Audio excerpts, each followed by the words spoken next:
रात गहरी थी।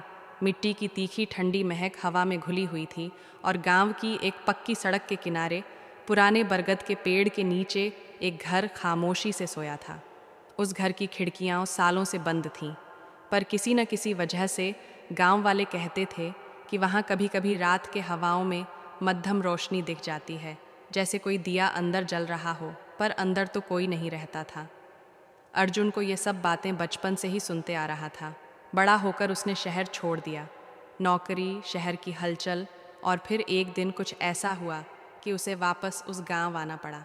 छट्टी मिली और दिल कुछ खिन्न सा था। उसने सोचा, क्या पता पुरानी जड़ों का सहारा मिल जाए, मन हल्का हो जाए। वह वहीं घर पास से गुजरते हुए खो गया, सीढ़ियों पर बैठ गया। चांद रात के आंगन में पूरा निकला हुआ था, सफ़ेद, शांत, और उससे निकलती ठंडी रोशनी सब कुछ चांदनी में डूबा रही थी।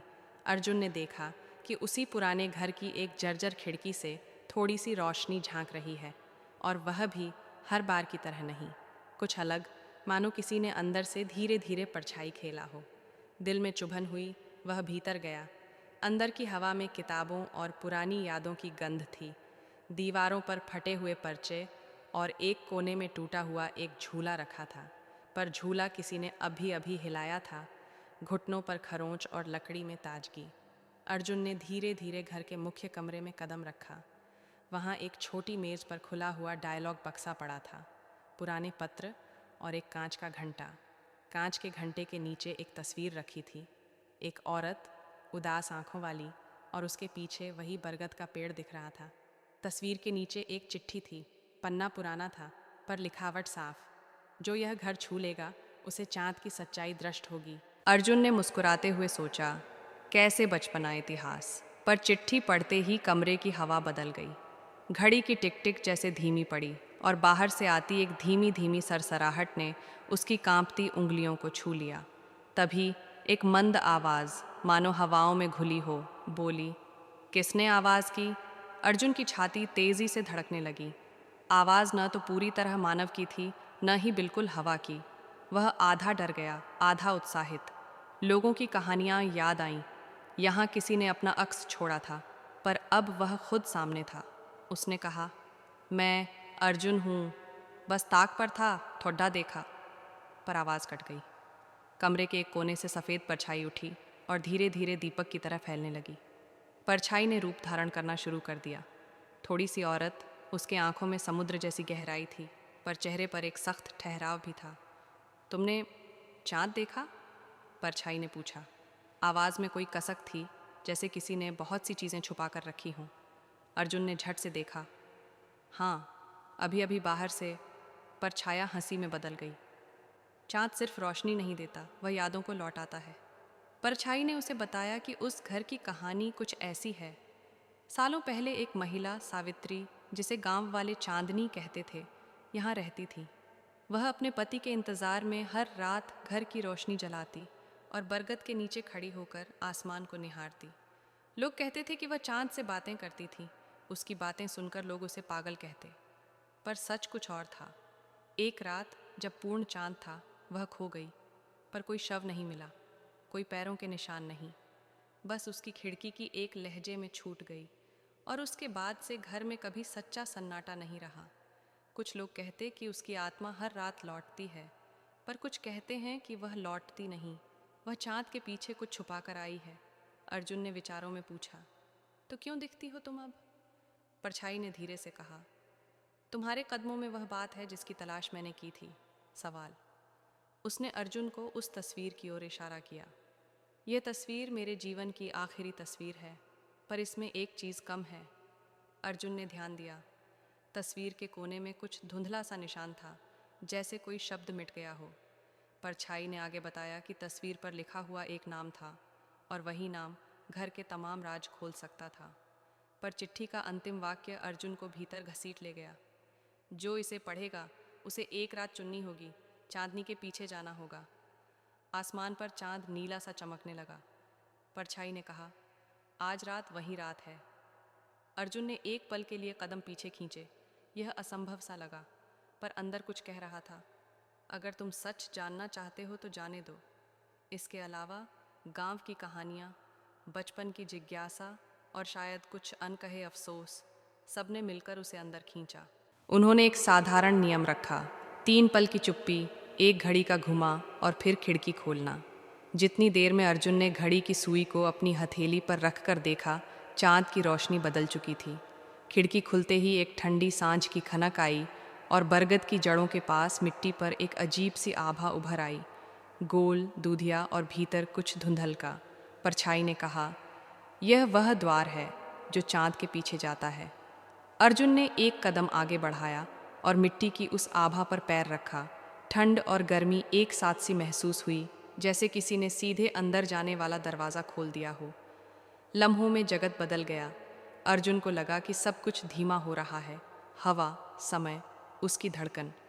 फिर अचानक सब तेज़ी से भागा और वह एक ठंडी नगरी में खड़ा था, जहाँ हर चीज़ धुंधली पर चमकदार थी। वहाँ का आसमान चांद जैसा बड़ा था पर टूटा हुआ, और विशाल गलियों में परछाइयों के शहर थे। पर सबसे अजीब बात यह थी कि लोग जो वहाँ रहते थे, उनके चेहरे सबके पर वह वही चांदनी थी, पर कोई बोल नहीं रहा था। सबके हाथों में छोटे छोटे कांच के घंटे थे। हर कोई एक दूसरे को टटोल रहा था, जैसे कोई खोया हुआ गीत ढूंढ रहा हो। अर्जुन ने पूछा, यह जगह क्या है?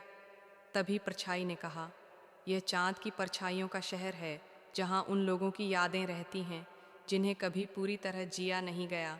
उसने कहा कि सावित्री ने यहाँ कदम रखा था, अपने पति की अनुपस्थिति की पीड़ा लेकर, पर उसे चांद ने बुला लिया था और वह जा पहुँची, पर कुछ पीछे रह गया। उसका एक टुकड़ा, एक नाम और एक अनकहा शब्द जो तस्वीर से मिट गया था। वह शब्द अगर मिल जाए तो चांदनी की आत्मा को शांति मिल सकती है और वह घर छोड़ेगी। अर्जुन ने शहर में तलाश शुरू की। उसने गलियों में घुमा, पर हर मोड़ पर एक नई याद मिली। किसी का हंसता हुआ चेहरा, किसी की अधूरी कविता, किसी का अधूरा गीत। पर अंततः वह एक चौकी पर पहुंचा, जहां एक बूढ़ा परछाई, जिसकी आंखों में 1000 साल की धूप झलक रही थी, खड़ा था। बूढ़े ने हाथ में एक पुराना डब्बा पकड़ा था। ये तुम खोज रहे हो? उसने कहा। अर्जुन ने हाँ कहा।